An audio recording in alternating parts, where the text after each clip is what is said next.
Good morning, students. Of class 5th. Today we are going to proceed the revision of chapter 1, that is growing plants. आज हम chapter 1 का अपना revision को proceed करने वाले हैं, that is growing plants.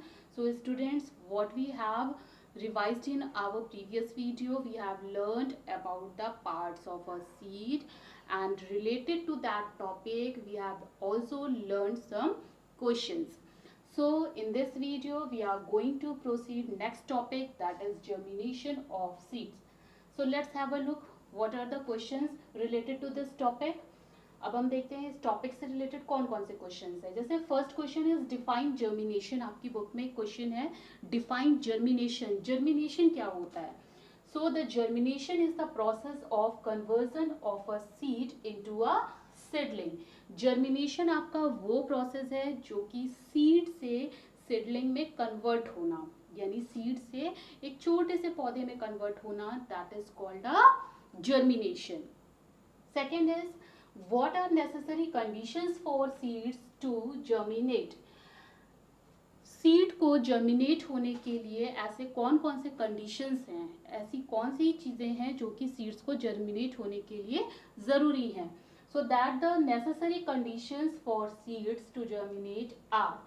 Seeds को germinate करने के लिए जो नेसेसरी कंडीशंस हैं वो है आपके proper amount of water.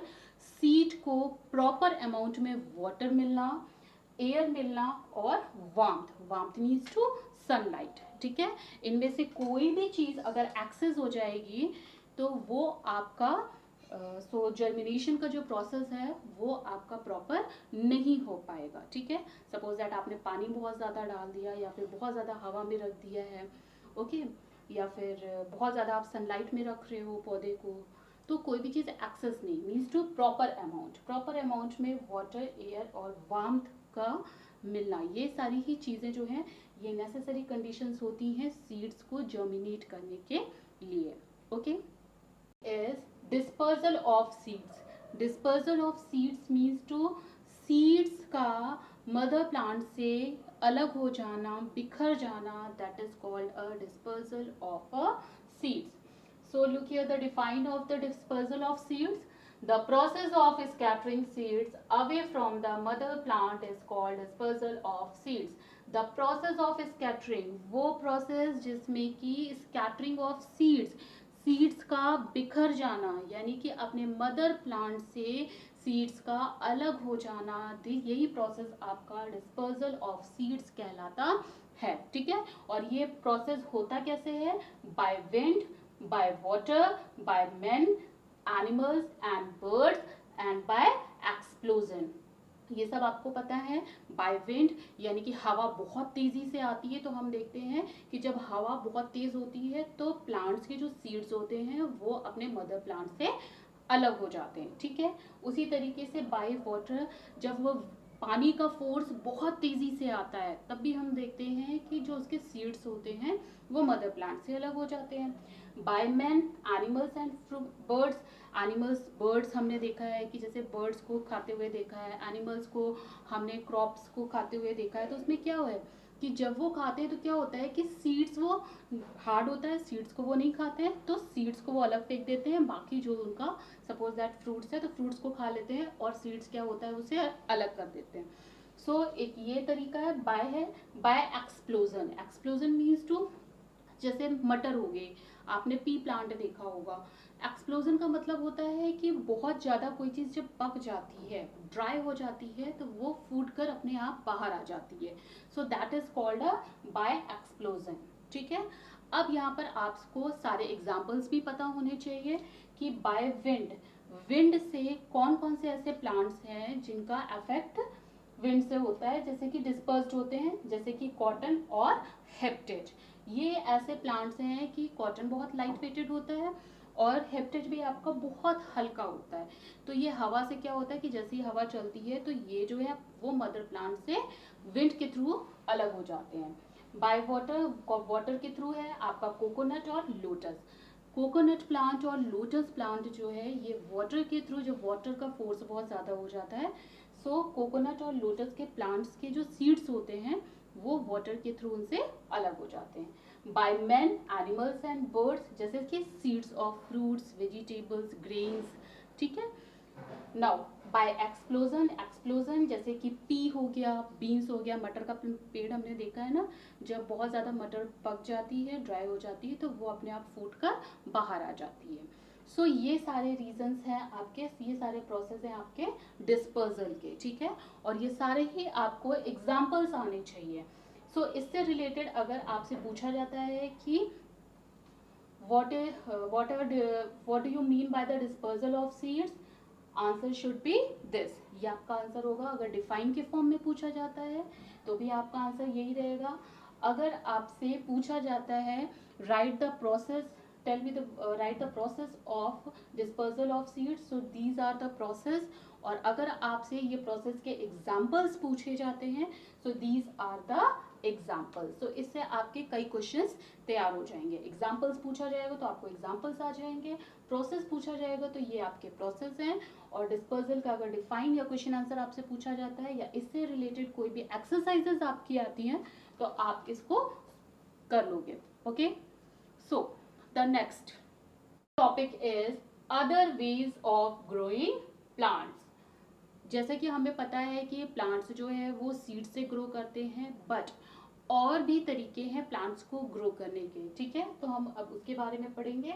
But here is one question that what is vegetative reproduction. आपकी बुक में एक क्वेश्चन है कि व्हाट इज वेजिटेटिव रिप्रोडक्शन, क्या है।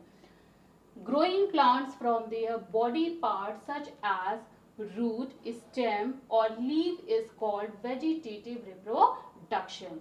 यानी कि प्लांट्स का ग्रो करना कहाँ से, उनके बॉडी पार्ट से, जैसे कि स्टेम हो गई, लीफ हो गई और रूट हो गए।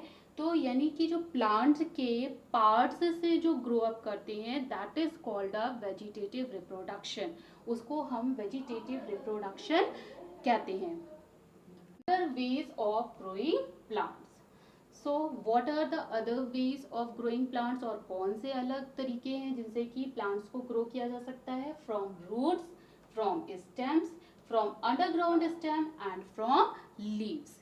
ये और भी तरीके हैं जिनसे कि प्लांट्स ग्रो करते हैं, बट ये सारे प्लांट्स के साथ एप्लीकेबल नहीं होता। ऐसा नहीं है कि सारे प्लांट्स जो हैं आप कहीं से भी उसको ग्रो कर सकते हो, बाय स्टेम, बाय रूट, नहीं, सारे प्लांट्स के अलग अलग प्रोसेस होते हैं। सो फ्रॉम रूट्स, रूट्स में हम देखते हैं जैसे कि आपका कैरेट और स्वीट पोटैटो, ये ऐसे प्लांट्स हैं जैसे कैरेट और स्वीट पोटैटो वाले जो प्लांट्स हैं आपके, can grow into new plants from their roots. ये प्लांट्स रूट से ग्रो अप करते हैं, इनके जो नए पौधे होते हैं वो रूट से होते हैं। फ्रॉम स्टेम, तो याद रखिएगा carrot and sweet potato. Many plants like rose, money plant, sugar cane can be grown from stem cuttings. Money plant हो गया, रोज का प्लांट हो गया, शुगर केन का प्लांट हो गया, ये स्टेम से लगते हैं। ये पौधे जो हैं, न्यू प्लांट जो हैं, ये स्टेम से लग जाते हैं, ठीक है। तो ये भी याद रखिएगा, rose, money plant, sugar cane. Okay, from underground stem, underground stem से जैसे कि पोटैटो आपका अंडरग्राउंड स्टेम है, उसमें बर्ड्स होती हैं, छोटे छोटे से आपने देखे होंगे, बर्ड्स होती हैं जिनको उनकी आइज बोलते हैं, जिससे कि न्यू प्लांट्स ग्रो करते हैं, ठीक है। सो अंडरग्राउंड स्टेम में आपका एक एग्जांपल हो गया पोटैटो का। फ्रॉम लीव्स, अब हम देखते हैं लीव्स से, some leaves like bryophyllum grows new plants on its edges, these plantlets fall down and grow into a new plant। जैसे कि ब्रायोफिलियम एक प्लांट है, तो इसमें क्या होता है कि इसके प्लांट्स के एजेस पे, यानी कि इसके लीव्स के एजेस पे न्यू प्लांट्स निकलते हैं, ठीक है। और जब वो गिरते हैं तो फिर क्या होता है, वहां से न्यू प्लांट्स ग्रो अप करते हैं। ओके, सो आज हमने देखा। और स्पोर्स एक और है आपका, दैट इज स्पोर्स। स्पोर्स से आपके होने वाले हैं जैसे कि फर्न एंड फंजाई। ओके, सो हमने देखा। अब इससे रिलेटेड अगर आपसे क्वेश्चन पूछा जाता है कि आई थिंक आपकी बुक में एक क्वेश्चन है भी इससे रिलेटेड, लेट मी चेक। हाँ, explain the 3 main veg by which new plants can be grown, ये आपकी क्वेश्चन बुक में है, ठीक है। सो इसमें से कोई भी आप 3 वेज, कोई भी 3 तरीके आप लिख सकते हो। यहाँ पर 1 2 3 4 5 मेथड्स मैंने आपको बताए हैं, तो 5 मेथड्स में से आप कोई भी 3 मेथड्स लिख सकते हो, ठीक है। सो इससे आपका एक क्वेश्चन होता है। सेकंड, अगर आपसे कोई एग्जांपल्स पूछता है कि फ्रॉम रूट से होने वाले 2 प्लांट्स के नेम बताइए, that is carrot and sweet potato.